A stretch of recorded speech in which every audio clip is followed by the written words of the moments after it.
এই ত্রিপলটা কিন্তু জনগণের দেওয়া, এটা ভগবানের এক প্রকার। মানে আমরা ভাবতে পারছি না যে মানুষ এতটা আমাদের কাছে বিশ্বাস করছে। এদের যদি টাকা পয়সা যা লাগে আমি দু একদিন অন্তর অন্তর এখানে আসবো এবং আমার সারা মাসের রোজগার আমি দেব। চারিদিকে চলছে শুধু আন্দোলন, সকাল থেকে বিকেল অবিরাম বিচারের লড়াই। স্বাস্থ্য ভবনের সামনে চলছে দিনরাত বিক্ষোভ, তাতে সামিল জুনিয়র ডাক্তাররা। শুধু জুনিয়র ডাক্তাররা নন, একই সাথে প্রতিবাদে হাঁটছেন সাধারণ নাগরিকরা। কিন্তু এই সময় কেউ অসুস্থ হয়ে পড়লে কি হবে? জুনিয়র ডাক্তাররা থাকলেও তারা তো আর চিকিৎসার যন্ত্রপাতি নিয়ে বেরোননি, তাই সেই চিকিৎসার সুবিধা দিতে জুনিয়র ডাক্তারদের প্রয়াসে তৈরি হলো অভয়া ক্লিনিক। স্বাস্থ্য ভবনের সামনে জুনিয়র ডাক্তারদের প্রয়াসে আজ অর্থাৎ 13 সেপ্টেম্বর শুক্রবার তৈরি করা হলো অভয়া ক্লিনিক। একদিকে চলছে আন্দোলন, আর একদিকে চলছে চিকিৎসার সুব্যবস্থা। এমনকি নামকরণও করা হয়েছে ডাক্তার দিদিকে নিয়ে।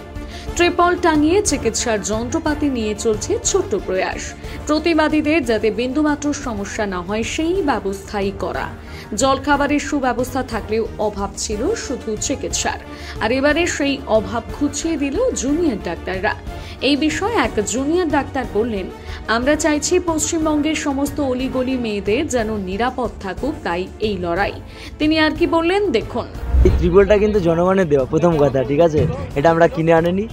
মানুষ আমাদের সঙ্গে এমনভাবে মিশে যাচ্ছে আস্তে আস্তে, মানে আমরা ভাবতে পারছি না যে মানুষ এতটা আমাদের কাছে বিশ্বাস করছে এবং তারা বুঝছে যে এই আন্দোলনটা কোনো অসৎ উদ্দেশ্য না, এই আন্দোলনটা পুরোপুরি ন্যায় বিচারের এই আন্দোলন। তাই জন্য সাধারণ মানুষ এত বেশি করে আমাদের সঙ্গে কানেক্ট হচ্ছে। এবং আমরা যেহেতু এখানটায় আন্দোলন করছি, এখানে অবস্থান বিক্ষোভ চলছে, আজকে আমাদের 4 দিন হয়ে গেল। তো আমরা ভেবেছিলাম যে এইখানে যে সমস্ত মানুষগুলো আসছে বা এই আশেপাশে যারা আছে তাদের কাছে যদি আমরা এখানে যেহেতু বসে আছি এখনও, তো আমরা পরিষেবাটা কেন দেবো না? তো তাই জন্যই এখানে অভয়া ক্লিনিক করা। তবে এটা একদম সত্যি কথা যে অনেকেই বলছে যে অভয়া ক্লিনিক ফেক, এখানে ট্রিটমেন্টের বদলে শুধুমাত্র ফুটেজ খাওয়া হচ্ছে, এই সমস্ত কথা আসছে। তো আমরা বলতে চাই এখানে আমরা অবশ্যই কোনো ইলেকটিভ সার্জারি বলুন বা কোনো বড়সড় সার্জারি বলুন, এগুলো আমরা দিতে পারবো না, প্রথম কথা। কিন্তু তার জন্য আমরা জানিয়ে দিতে চাই, তার জন্য আমাদের হসপিটাল কিন্তু 24/7 খোলা আছে। আপনারা সেখানে যান, দেখুন কিভাবে সেখানে আমাদের সিনিয়র ডাক্তারেরা কিভাবে দিনরাত পরিশ্রম করে ট্রিটমেন্টটা চালাচ্ছে। বাইরে অনেক ডেটাও বেরোচ্ছে, 7 লাখ নাকি রোগ ফিরে গেছে, এত কেউ বলছে 23 জন, কেউ বলছে সেটা 100-রও বেশি, জানাচ্ছে না। তো আমরা একবার খালি জানিয়ে দিতে চাই এই ডেটাগুলো ওনারা পাচ্ছেন কোথা থেকে। এই যে 7 লাখ লোক নাকি ট্রিটমেন্ট ছাড়া ফিরে গেছে, সেই ডেটাটা কোথায় এন্ট্রি হচ্ছে? একটা তো এন্ট্রি হবে, যদি কেউ অ্যাডমিট হয় তাহলে আমরা সেটা এন্ট্রি করছি, আমাদের লগবুকে এন্ট্রি থাকছে। কিন্তু যে 7 লাখ লোক নাকি ট্রিটমেন্ট ছাড়া ফিরে গেছে, এই ডেটাটা কোথায় এন্ট্রি হচ্ছে, প্রথম কথা।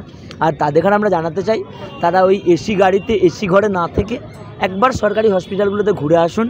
আপনারা কোনোদিনও ঘুরছেন না বলেই আজ আমাদের এই অবস্থাগুলো হচ্ছে। আপনারা নিজেরা গিয়ে একবার করে ঘুরে আসুন, সেখানে দেখুন যে আমাদের সিনিয়র ডাক্তারবাবুরা কীভাবে দিনরাত পরিশ্রম করছে। এখানে দেখুন, এখানে তো আমরা আর কোনো বড় বড় সার্জারি করতে পারবো না, বা ধরুন বড় বড় যেগুলো পরীক্ষা আছে যেমন MRI বলুন, এক্সরে বলুন, এগুলো আমরা এখানে করতে পারবো। তার জন্য আমাদের সরকারি হসপিটাল খোলা আছে। আমরা এখানে যেটা পারবো আমাদের সাধ্যমতো ধরুন প্রেসক্রিপশান করে দিয়ে যে সমস্ত মেডিসিনগুলো আমরা আনতে পারছি সেই মেডিসিনগুলো ডিস্ট্রিবিউট করা।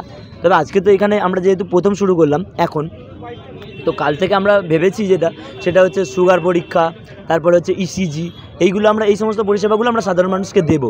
এমনি প্রেশার মাপা তো চলছেই, তো এই পরিষেবাগুলো দেবো। কিন্তু অনেকে বলছে যে ওইগুলো ফেক, তাদের আমরা জানিয়ে দিতে চাই যে আসুন, এসে একটু দেখে যান, এসে আপনারাও আমাদের সঙ্গে একবার কানেক্ট হয়ে দেখুন যে আমরা কি করছি, সাধারণ মানুষ কি চাইছে। তারা এটা ভুলে যাচ্ছে যে সাধারণ মানুষ আমাদের সঙ্গে এমনি আসছে না, শুধুমাত্র যে একটা আন্দোলন হচ্ছে যায় এভাবে না। আপনারা দেখতে পাচ্ছেন যে একটা করে গাড়ি ঢুকছে, খাবার দিয়ে যাচ্ছে, কেউ দিয়ে যাচ্ছে। এই যে বললাম মাথার উপরে ত্রিপল, এটাও আমাদের না, এটাও লোকের দেওয়া। মানে এভাবে আমাদের কাছে ওনারা খালি এটা বলে যাচ্ছে যে আপনারা আন্দোলনটা চালিয়ে যান, আমরা আপনাদের পাশে আছি, আপনাদের কি লাগবে সেটা বলুন।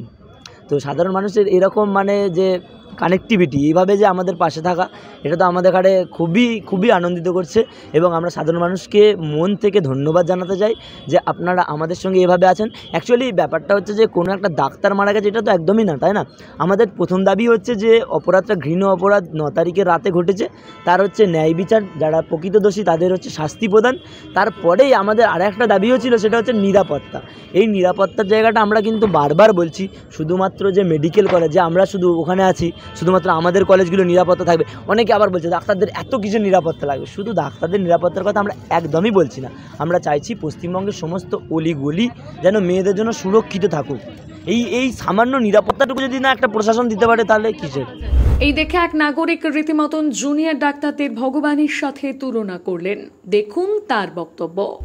খুব ভালো লাগছে, অত্যাধিক ভালো। প্রত্যেকের লোকে এখানে আমাদের পশ্চিমবাংলায় যত লোক আছে সব সমর্থন করা উচিত এই ডক্টরদের, কারণ এরা ভগবানের মতন সমান। আমরা চোখে দেখি এরা ভগবানই এক প্রকার, যেমন রামকৃষ্ণ বিবেকানন্দ ছিল ভগবানের মতন, প্রত্যেকটা ডাক্তারই তাই সেরকম।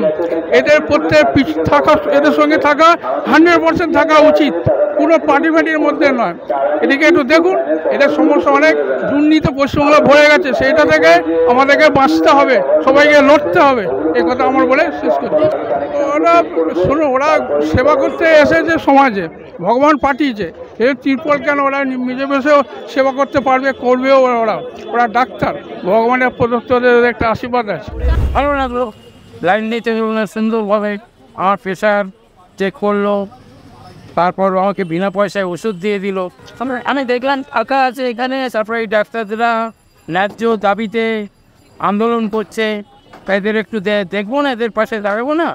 সমস্ত হাসপাতালেই ডাক্তাররা পরিষেবা দিচ্ছে, সিনিয়ররা পরিষেবা দিচ্ছে, আর এটা সরকার রটাচ্ছে ভুল। যখন এই আন্দোলন ছিল না তখনও তো রুগী মারা যেত হাসপাতালে, তখনও তো হাসপাতালে রুগী মারা যেত, ওরা মিথ্যে কথা বলছে। আর এই যে মুখ্যমন্ত্রী নিজের নাম ছাড়া নিজের ঐতিহ্য মনোভাব বজায় রাখার জন্য আজকে এই বাচ্চা ছেলেগুলোকে আন্দোলনের মুখে ফেলে দিয়েছে।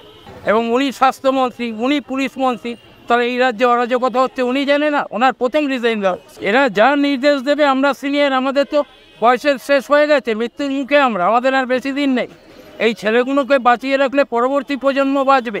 এরা যে আন্দোলন করবে আমি তার পাশে আছি। এদের যদি টাকা পয়সা যা লাগে আমি দু একদিন অন্তর এখানে আসবো, এবং আমার সারা মাসের রোজগার আমি দিই।